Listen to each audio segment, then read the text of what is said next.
አክብሮታዊ ሰላምታችን በያላችሁበት የምድር ዳርቻ ሁሉ ይድረሳችሁ እያልን የከበረ ሰላምታችንን የምናቀርብላችሁ የጣና ቴሌቪዥን ክቡራን ቤተሰቦች እንደምንዋላችሁ በያላችሁበት የምድር ጥግ ሁሉ ሰላምታችን ይድረሳችሁ እያልን የታህሳስ 27 ቀን 2018 ዓ.ም የጣና ቴሌቪዥን የቀን ዜናችንን ይዘንላችሁ ቀርበናል። እስከ መጨረሻው አብራችሁን በመቆየት እንድትከታተሉን በአክብሮት እየጋበዝን የሰዓቱን ዜናዎች ርዕሶቹን አስቀድመን እናስደምጣችኋለን። የብልጽግናው ሰራዊት ያለፉትን 30 ቀናት የመከራ ቀናት ሲል ገልጿቸዋል። ለመሆኑ እነዚህን ቀናት በዚህ መጠን የገለጻቸው ምን ገጥሞት ነው? ባለፉት 30 ቀናት የብልጽግናውን ሰራዊት የገጠሙትን ሁለንተናዊ ውድቀቶች አስመልክቶ የተሰናዳውን ዘጋቢ መረጃ እናስደምጣችኋለን። ቀዳሚው ዜናችን ነው። የብልጽግናው ጄኔራሎች እጃቸው ላይ ፈንጅ ፈንድቶባቸዋል። ነገረ ስራቸው ሁሉ እንዳላዋቂ ልጅ የሆኑት ብልጽግናዎች በየአዳራሹ በየስብሰባ ማዕከላቱና በየቃለ ምልልሶቻቸው የሚጥሉት ነጥብ እጅግ አስደንጋጭና አሳፋሪ ሆኗል። ብልጽግናዎች በየገቡበት ሁሉ የሚያደርሱት ውድመት ፓስዋርዱን የማያውቁትን ስልክ ነካክተው ስልኩን ከጥቅም ውጭ እንደሚያደርጉት ሕፃናት ማለት ሆነዋል። የብልጽግናው ጄኔራል እጃቸው ላይ የፈነዳው ፈንጅ ምንድን ነው? እጃቸው ላይ አደገኛው ፈንጅ የፈነዳባቸው ጄኔራልስ ማን ናቸው? የሚለውን በዝርዝር ተመልክተነዋል። ይደመጣል። ውሸትን በወንፊት የታደሉት ብልጽግናዎች ማንም አያውቅብንም ብለው በድፍረት ያሰራጩት ውሸት የመንደር ሸለቆ ሳይሻገር እጅ ከፈንጅ ተይዟል። የባዲንን ውሸት ያጋለጠው የፋኖ መረጃ በዜናችን ልዩ ትኩረት ተሰጥቶት ተዘግቧል። እናስደምጣችኋለን። የአማራ ሕዝብ ትግል ወሳኝና ቁልፍ ጉዳይ የታጋዩና የትግሉ ባለቤት ተቀራርቦና ተገናኝቶ መመካከሩ ነው። በዚህ በኩል ሰፊ ክፍተት የነበረበት ፋኖ ከቅርብ ጊዜ ወዲህ ግን ነጻ ባወጣቸው ቀጠናዎች ጊዜያዊ አስተዳደር እያደራጀና ሰፊ ህዝባዊ ውይይት እያካሄደ ይገኛል። የጎጃሙን ህዝባዊ ውይይትና የመቻ ኃይል ስልጠናን አስመልክቶ የተሰናዳው ዜናችን በዝርዝር ይደመጣል። የአማራን መከራ እንዲሸከም የተፈረደበት የሚመስለው የሰሜን ወሎ ዞን ራያ አላማጣ ወረዳ ህዝብ ዛሬ ደግሞ ሌላ የተቀናጀ ግፍና መከራ አስተናግዷል። በብልጽግናው ኮሎኔልና በህወሓት ታጣቂ መሪዎች ቅንጅት ዛሬ በራያ አላማጣ የተፈጸመውን ነውርና ግፍ በዝርዝር አሰናድተነዋል። ሰዓቱ ሲደርስ ይደመጣል። እነዚህንና ሌሎች ለሰዓቱ የተመረጡ መረጃዎችን አሰባስበን ያሰናዳነው ዜናችን ከዚህ ሰዓት ጀምሮ በዝርዝር የሚደመጥ ይሆናል። በድጋሚ እስከ መጨረሻው አብራችሁን ቆዩ እያልን በቀጥታ ወደ ዝርዝር ዘገባው እናልፋለን።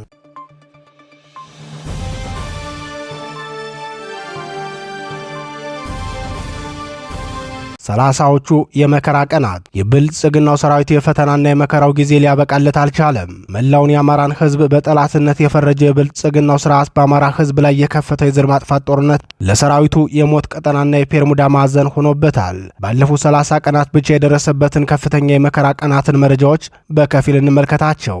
አንድ ኮሎኔል ወታደራዊ መገናኛ ሬዲዮአቸው የጓዶቻቸውን መገደልና የወታደራዊ ቁሳቁስ ውድመትን የሚገልጽ ሪፖርት አደረሳቸው። የብልጽግናው ኮሎኔል ምንም እንኳን በውጊያ ማል ቢሆኑም በልቸው ልሙት ጠጥቸው ልፈንዳ ደፍሪያት የሆንኩትን ልሁን የሚለው ጭካኔያዊ ባህሪ ስለተጠናወታቸው አንድ ግሮሰሪ ላይ ተቀምጠው እየጠጡ ነበር። በዚህ ሰዓት ነበር በመገናኛ ሬዲዮ ተደውሎ ወልዲያ መውጫው ላይ ቃሊም መገንጠያ ዘንዶ ጅራት ላይ ኦራሉ ተመቶ አየር መቃወሚያው ወድሞብናል የሚል መረጃ ደረሳቸው። ይህን ሲሰሙ ነበር ኮሎኔሉ በብስጭትና በተስፋ መቁረጥ ውስጥ ሆነው አሁንስ በዛ ከዚህ በላይ ምን እስከምንሆን ነው የሚጠበቀው? ይህንን ክልል ለምን ለቀን አንወጣም ሲሉ በስሜት የተናገሩት።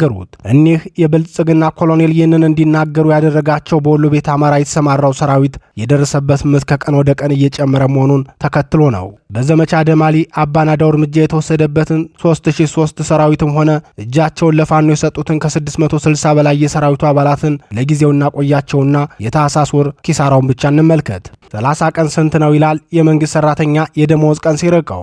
የብልጽግና ሰራዊት ደግሞ በየወሩ የሚሳለው ቀጣዩን መባቻ ካደረሰኝ በማለት ነው። ባለፉት 30 ቀናት ብቻ በወሎ ቤት አማራ ቀጠና ከ725 በላይ የብልጽግናው ሰራዊት ለብልጽግናው ሊቀመንበር የስልጣን ዘመን ዋስትና ለመሆን ሲል የፋኖን ጥይት በደረቱ እየታቀፈ ወድቋል። ይህ የሆነው በወሎ ቤት አማራ ለዚያውም በላስታ፣ በመቄት፣ በአይና፣ በመካነ ሰላም፣ በቆቦ፣ በወልዲያና በአምባሰል ቀጠናዎች ብቻ ነው። የደሴ ዙሪያውን ተጋድሎ ዝርዝር ሪፖርት ስላልደረሰን እንጂ የበላጎ ተወርዋሪ ሻለቃ ተጋድሎ በመቶዎች የሚቆጠር የብልጽግናውን ሰራዊት እርምጃ መውሰድ የቻለ ተጋድሎ ማድረጋቸውን በተከታታይ መዘገባችን ይታወሳል።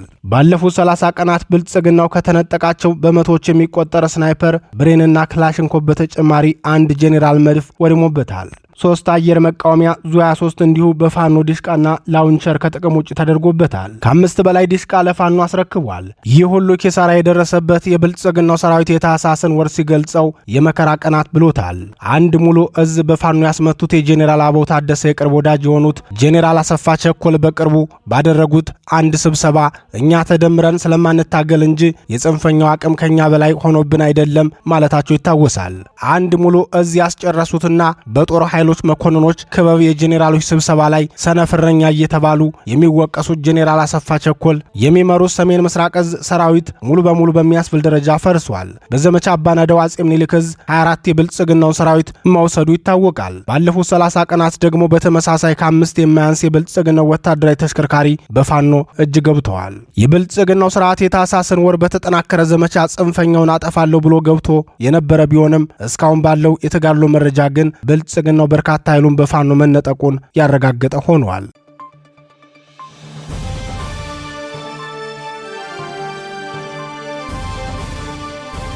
ጄኔራሉ እጃቸው ላይ የፈነዳው ፈንጂ የብልጽግናው ስርዓት ሁለንተናዊ ውድቀትና ክሽፈት ዕጣ ፈንታው የሆነ ይመስላል። ሊቀመንበሩ በቅርቡ አዲስ አበባ ዩኒቨርሲቲ ተገኝተው በ23 ኢትዮጵያ የድህነትን ታሪክ ትቀይራለች፣ የአፍሪካ ምሳሌ ትሆናለች ብለው ተናገሩ።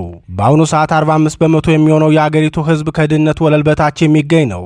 ብልጽግናው በኢኮኖሚ፣ በዲፕሎማሲ፣ በፖለቲካና በማህበራዊ ዘርፍ እንደወደቀው ሁሉ በወታደራዊ ዘርፉ የደረሰበት የውድቀት ደረጃም የቀጠናው ተምሳሌት የሚያደርገው ነው። በአሰብ ወደብ ምክንያት ከኤርትራ ጋር ወደ ጦርነት ለመግባት በየቀኑ እየዛተ የሚገኘው የብልጽግናው ስርዓት ትናንት ደግሞ የስርዓቱ ቀዳሚ ዘብ የሆነው የሰራዊቱ መሪዎች የኤርትራን አሁናዊ የግዛት አንድነት የሚፈታተንና ለጦርነት የሚጋብዝ ካርታ ስለው በአደባባይ ታይተዋል። በጄኔራል ሹማ ብደታ እጅ የታየውና በራሱ በመከላከያ ማህበራዊ ትስስር ገጽ የተለቀቀው ካርታ ከቆይታ በኋላ ከገጹ ሊነሳ ችሏል። የብልጽግና ወታደራዊ አዛዦችና የፖለቲካ መሪዎች በተደጋጋሚ የበዛ ስሜታዊነት፣ አላዋቂነትና ችኩልነት ስለሚታይባቸው በተደጋጋሚ ራሳቸውን ለትዝብት ሲዳረጉ ይታያሉ። በአንድ ወቅት በሳውዲ አረቢያ የኢትዮጵያ አምባሳደር የነበሩት የኦነጉ ሌንጮ ባቲ ትራምፕ ደውሎ አብይን ብላክ ቦክሱን ላከው ብሎ ሲጠይቀው አብይ የሰጠው ምላሽ የማንን አገር መሪ ያናገርክ እንደሆነ ታውቀዋለህ ወይ ብሎ ነበር የመለሰለት የሚል ንግግር በብሔራዊ ቴሌቪዥን ጣቢያ ተናገሩ። ሌንጮ በንግግራቸውም ጫና ነበር። እኛ ብዙ ጊዜ ነው ደውሏል ትራምፕ እና እኔ ለእናንተ ለኢትዮጵያ አስቤ ነው እና በሚሳኤል በአውሮፕላን በተለያየ መንገድ ሊመቷችሁ ነው፣ ያንን ለማስቀረት ነው የምደውለው አለ እና ዶክተር አብይ የሰጠው መልስ ከማን አገር መሪ ጋር እየተነጋገርክ እንደሆነ ታውቃለህ ወይ ነው ያለው። ከኢትዮጵያ መሪ ጋር እኮ ነው እየተነጋገርኩ ያሉት፣ ይምቱና እንተያያለን ነው ያለው ማለት ነው። ከእሳቸው በኋላ ደግሞ የአየር ኃይል አዛዡ ጄኔራል ይልማ መርዳሳ በተመሳሳይ ትራምፕ ላቀረበው ዛቻ ተመጣጣኝ ምላሽ መስጠት የሚችል ኃይል አለን ሲሉ የተናገሩትም አይዘነጋም። የአዲስ አበባ ዩኒቨርሲቲ 75ኛ ዓመቱን በሚያከብርበት ወቅት የብልጽግናው ሊቀመንበር የፓርቲያቸውን እቅድ ይፋ አድርገዋል። በርካቶች የብልጽግናው ሊቀመንበር ንግግር እቅድ ሳይሆን ምኞት ሲሉ ገልጸውታል። የብልጽግናው ሊቀመንበር የተናገሩት አፍሪካዊት ኃይል መሆን እንፈልጋለን። በምግብ ራስ መቻል ብቻ አይደለም፣ በአፍሪካ ኃያል ምክር የምትጠየቅ በአፍሪካ ጉዳይ እነ ኢትዮጵያን ካላማከርን የሚባል ሀገር መሆን አለባት። ኢትዮጵያ ትልሙ አንዱ እሱ ነው። ራሷን መቻል ብቻ አይደለም፣ በቀጠናው ባላት ሚና ውስጥ በስንዴ ምክንያት በደህንነት ምክንያት ያላት ዊዝደምና ብቃት አንደርማይን እንዳይደረግ ማድረግ ነው። ይህን የብልጽግናው ሊቀመንበር ንግግርም ሆነ ወታደራዊና ፖለቲካዊ ሹም መልእክቶች ለጊዜው እናቆየውና ወደ ጄኔራል ሹማ ብደታ ካርታ እናምራ። ጄኔራሉ ይዘውት የሚታየው ካርታ አሰብና ምጽዋ ወደቦችን ከኤርትራ የሚነጥቅ ስዕል ሲሆን የዚህ ካርታ በሕዝብ ፊት እንዲታይ የመደረጉ ምክንያትም ከኤርትራ ጋር ወደ ጦርነት ለመግባት ኤርትራ ቀድማ እንድትጀምር የጥሪ ካርድ ተደርጎ ተቆጥሯል። ምንም እንኳን የኤርትራና የኢትዮጵያ ጉዳይ ብዙ የሚያነጋግርና ወደፊትም በአነጋጋሪነቱ የሚቀጥል ቢሆንም የብልጽግናው ሊቀመንበር የመንግስታቸው ዋና የትኩረት አቅጣጫ አድርገው የወሰዱት የባህር በርን ነው። በዚህ የባህር በር ፍላጎታቸው ውስጥ ደግሞ የተባበሩት አረብ ኤሚሬቶች ከጀርባ የምታደርገው ግፊት ከፍተኛ መሆኑን የአስመራው መንግስት በተደጋጋሚ ክስ ሲያሰማ ቆይቷል። የተባበሩት አረብ ኤሚሬቶችና የሳውዲ አረቢያ መንግስታት የቀጠናው የገዥነት ፉክክር መጫወቻ ሜዳ የሆነው የአፍሪካ ቀንድና የኤደን ባህረ ሰላጤዋ የመን መሆናቸው ይታወቃል። የመንን ወደ ሁለት ለመክፈል ጫፍ የደረሰው የሁለቱ አገራት ልፊያ ሱዳንንም ሁለት ሊያደርጋት የመጨረሻው ምዕራፍ ላይ ደርሷል። ሁለቱ የገልፍ ባህረ ሰላጤው የነዳጅ ዘይት ከበርቴዎች በሰው ሀገር ሄደው ትከሻ መለካካትና የበላይነትን ለመውሰድ የሚያደርጉት ፉክክር ቀስ በቀስ ወደ አሰብ ወደብ ተጠግቷል። አዲስ አበባና አስመራ ደግሞ የውጊያው ማስፈጸሚያዎች ተደርገው የተመረጡ ይመስላል።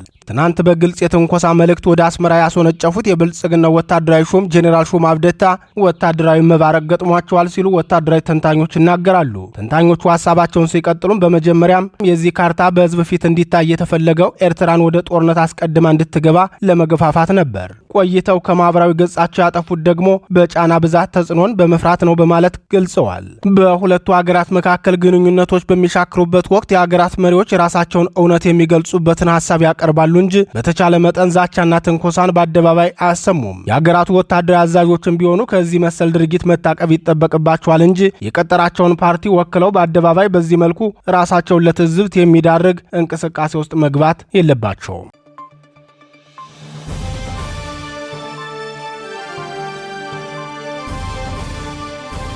የብልጽግናውን ገመና ያጋለጠው የፋኖ መረጃ በአማራ ህዝብ ላይ የከፈተውን የዘር ማጥፋት ጦርነት በወታደራዊ ሜዳው ድል ማድረግ ያልቻለው ብልጽግና በፕሮፓጋንዳው ፋኖን ለመበተን ሰፊ እንቅስቃሴ እያካሄደ ይገኛል።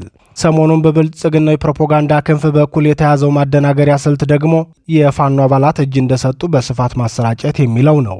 በዚህ ከንቱ ስሌት መሰረትም ከትናንት በስቲያ በደቡብ ጎንደር ዞን እብናት ወረዳ የእቴጌ ጣይቱ ክፍለ ጦር ሰራዊት እጅ ሰጡ የሚል የፕሮፓጋንዳ ዘመቻ ተሰርቶ ነበር። ሆኖም ይህ የባዲን ካድሬዎች ፕሮፓጋንዳ በሬ ወለደ ነጭ ውሸት ነው ሲል የአማራ ፋኖ ጎንደር ጠቅላይ ግዛት እዝ እቴጌ ጣይቱ ክፍለ ጦር ቃል አቀባይ አርበኛ መልካሙ ጣሴ ተናግሯል። እኛ ይህንን ሁሉ በተደጋጋሚ ከአንድም 2-3 ጊዜ በደርዘን እየማረክን እንደ ዜና አላስጮህ ነውም ሲል አስተያየቱን የሚገልጸው አርበኛ መልካሙ ጣሴ የብልጽግና ሰዎች ምን አይነት የድል ጥማት ቢኖራቸው ነው በየቅዳሜ ገበያው እየዞሩ ገበሬን እየሰበሰቡ ፎቶ አንስቶ እጅ ሰጡ የሚለው። እብናትና መቀጠዋ ወረዳዎች የሚንቀሳቀሰው የአማራ ፋኖ ህዝባዊ ድርጅት ጎንደር ጠቅላይ ግዛት እዝ የእቴጌ ጣይቱ ክፍለ ጦር ነው። በእነዚህ ወረዳዎች በእቴጌ ጣይቱ ክፍለ ጦር የተመዘገበ ፋኖ እጅ መስጠት ሳይሆን የጠላትን እጅ እየጨበጠ እስካሁን በእብናት ወረዳ ብቻ 2 ሞርተር፣ ዲሽቃ፣ በርካታ ስናይፐር፣ በርካታ ብሬን፣ በርካታ ክላሽንኮቭና ከ300 በላይ ወታደሮችን እጃቸውን እንዲሰጡን ያደረገ ሰራዊት ነው ብለዋል። አርበኛ መልካሙ ቀጥሎም በእብናት ወረዳ ብቻ ባደረግናቸው ተጋድሎች በተደጋጋሚ እጃቸውን የሰጡንን የጠላት ሰራዊት አባላትን ጫማ እየገዛን ወደ ቤተሰቦቻቸው የላክናቸውና እርምጃ የወሰድንባቸው ኃይሎች በሬጅመንት ሲቆጠሩ 4 ሬጅመንት ናቸው። ይህም ማለት የ77ኛ ክፍለ ጦር 1ኛ፣ 2ኛ እና 4ኛ ሬጅመንት እርምጃ የተወሰደባቸው ሲሆን ኮሎኔሉን ጨምሮ በርካታ የጠላት ጦር አመራሮችም እርምጃ የወሰድንባቸው ናቸው ሲል ተናግሯል። ክፍለ ጦሩ በሚንቀሳቀስባቸው በሌሎች ቀጠናዎች ማለትም በመቀጠዋ፣ በክምር ድንጋይ፣ በደጎማ፣ በጎንደር፣ በደብረ ታቦር የተደረጉትን አውደ ውጊያዎች ደግሞ ከዚህም የበለጠ የጠላት ኃይልን መምታት የቻለ ክፍለ ጦር ነው ሲል አርበኛው ጨምሮ ገልጿል። ብአዴን ብልጽግና ትናንት በእብናት ወረዳ ያሰራጨው ፕሮፓጋንዳ ምክንያቱን ሲገልጽም የዛሬ ዓመት በዛሬው ቀን ነበር እጅግ ከፍተኛ የጠላትን ኃይል ከፍተኛ ምት ያደረስንበትና የመታ ነው። የትናንቱ የብልጽግና የፕሮፓጋንዳ ዓላማም ያንን ሽንፈታቸውን በማስታወስ ለማረሳሳት አስበው ያደረጉት ይመስለኛል ሲል ተናግሯል። የዛሬ ዓመት በነበረው ተጋድሎ በብልጽግናው ሰራዊት ላይ የደረሰው ምስ ያስታውስም ታህሳስ 27 2017 ዓ.ም በእብናት ወረዳ ደጋ መልዛ ላይ የእቴጌ ጣይቱ ክፍለ ጦር የስርዓቱን 303ኛ ኮር 77ኛ ክፍለ ጦር 4ኛ ሬጅመንት ሙሉ በሙሉ ከጥቅም ውጭ ያደረገበት ዕለት ነበር።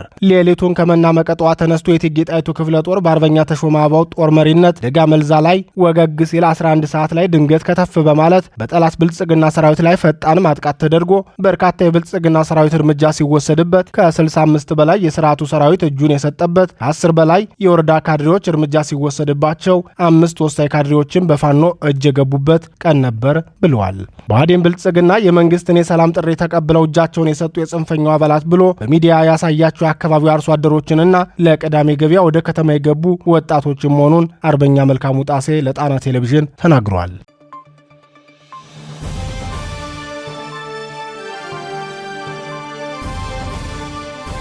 የመቼ ኃይል ልዩ ስልጠና በጎጃም የአማራ ፋኖ ብሔራዊ ኃይል አጼ ቴዎድሮስ ህዝብ በሰራዊት ግንባታና ህዝባዊ ውይይት ላይ ከፍተኛ ስራዎችን እያከናወነ መሆኑን አስታወቀ።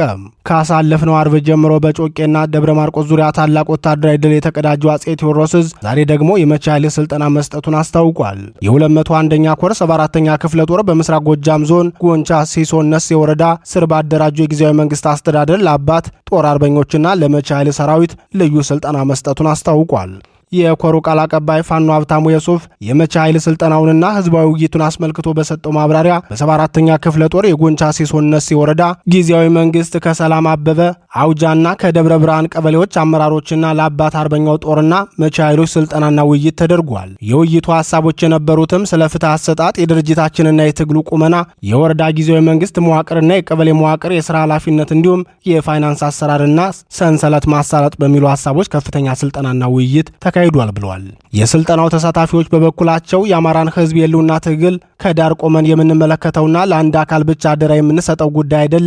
ከዚህ ይልቅ ቀጥተኛ የትግሉ ተዋናኝና ጠንካራ የትግሉ አጋር በመሆን የአማራ ህዝብ ታሪካዊ ጠላት የሆነውን የብልጽግናን መንግስት እንታገላለን ሲሉ አስተያየታቸውን ሰጥተዋል። ይህ በእንዲህ እንዳለ በዚሁ ጎጃም ጠቅላይ ግዛት የአማራ ፋኖ ብሔራዊ ኃይል አጼ ቴዎድሮስ ዕዝ 201ኛ ኮር 54ኛ ክፍለ ጦር ቢቡኝ ወረዳ ጊዜያዊ መንግስት አስተዳደር በዛሬው ዕለት በሁለት ቀበሌዎች ሰፊ ህዝባዊ ውይይት ማካሄዱን የኮሩ ቃል አቀባይ አስታውቋል። ቃል አቀባዩ ፋኖ ሀብታሙ የሱፍ የውይይቱን መረጃ ለጣና ቴሌቪዥን እንደገለጸው ቢቡኝ ወረዳ ጊዜያዊ መንግስት በሚያስተዳድራቸው ቀበሌዎች እየተዘዋወረ መድረኮችን በማመቻቸት ህዝባዊ ውይይት እያካሄደ ድርጅታዊ መዋቅሩን በማጠናከር ላይ ሲሆን በዛሬው ዕለትም ጊዜያዊ መንግስቱ በተሰጠው ቀጠና ፋቂ ጦር፣ ሐዋርያና አሩስ የመሳሳቢያ ቀበሌዎች ውይይት አካሂዷል። የህዝባዊ መድረኩም የመልካም አስተዳደር የተገመገመበትና በወረዳው በጊዜያዊ መንግስቱ የቀበሌ አመራርን በማሟላት የወደፊት የሥራ አቅጣጫ መስጠት ተችሏል በማለት ገልጿል። የአማራ ህዝብ የህልውና ትግል ወደ ወሳኝ ምዕራፍ መሸጋገሩን ተከትሎ የትግሉ ባለቤት የሆነው የአማራ ህዝብና የትግሉ መሪው ፋኖ በቅርበት እየተገናኙ ተከታታይ ውይይቶችን እያካሄዱ ይገኛሉ። ይህ እንቅስቃሴም ለትግሉ በድል መቋጨት የሚኖረው ሚና ከፍተኛ መሆኑን ወታደራዊ ተንታኞች ይናገራሉ። የአማራን ህዝብ የህልውና ትግል ለመጥለፍና ፋኖንም ከህዝብ ለመነጠል የብልጽግናው ስርዓት እየተገበረው ያለውን የፕሮፓጋንዳ ስራ ማክሸፍ የሚቻለውም በፋኖና በህዝቡ መካከል ግልጽ ውይይቶች ሲካሄዱ መሆናቸው ይታወቃል። በአራቱም የአማራ ግዛቶች የሚንቀሳቀሰው የአማራ ፋኖ በዚህ ጉዳይ የነበረበትን ክፍተት እያረመና ችግሮቹንም ለመቅረፍ ተከታታይ ህዝባዊ ውይይቶችን እያካሄደ ይገኛል።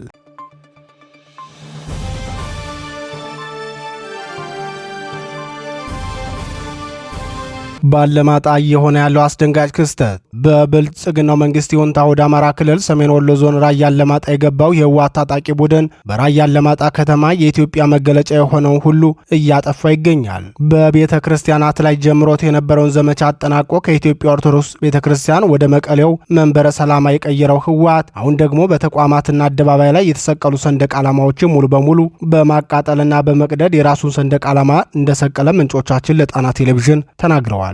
የህወሓት ታጣቂ ቡድን የኢትዮጵያ ህዝብ ምልክት የሆኑትንና የአማራ ህዝብም የሚታገልላቸውን የሀገር ምልክቶችን ስረዛ ከትናንት ጀምሮ እየሰራ እንደሆነ የገለጹት ምንጮቻችን በራያ አላማጣ በሁሉም ተቋማት ላይ የተሰቀሉ የኢትዮጵያ ሰንደቅ ዓላማዎችን ሙሉ በሙሉ አጥፍቶ በራሱ ሰንደቅ ዓላማ ተክቷል።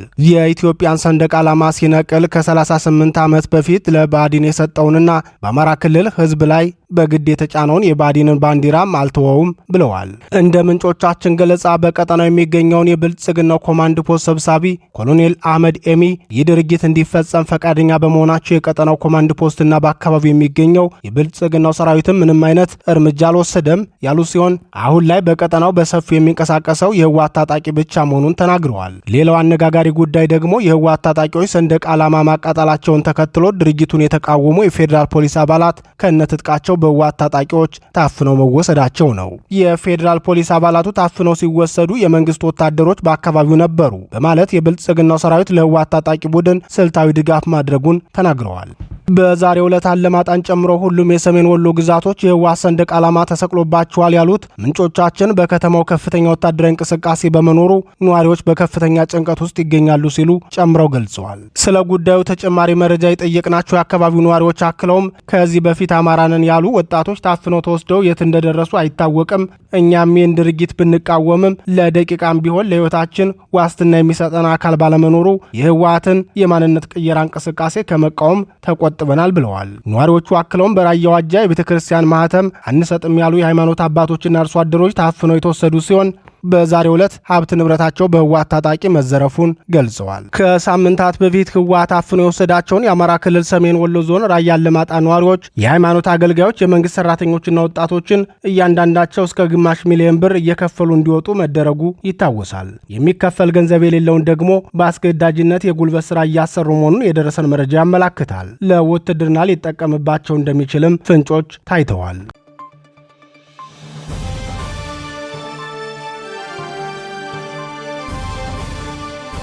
ክቡራትና ክቡራን የጣና ቴሌቪዥን አድማጭ ተመልካቾቻችን የቀን ዜናችን የተከታተላችሁትን ይመስል ነበር። በምሽቱ የዜና ወጃችን እስከምንገናኝ በዚሁ ተሰናበትን። ጤና ይስጥልን።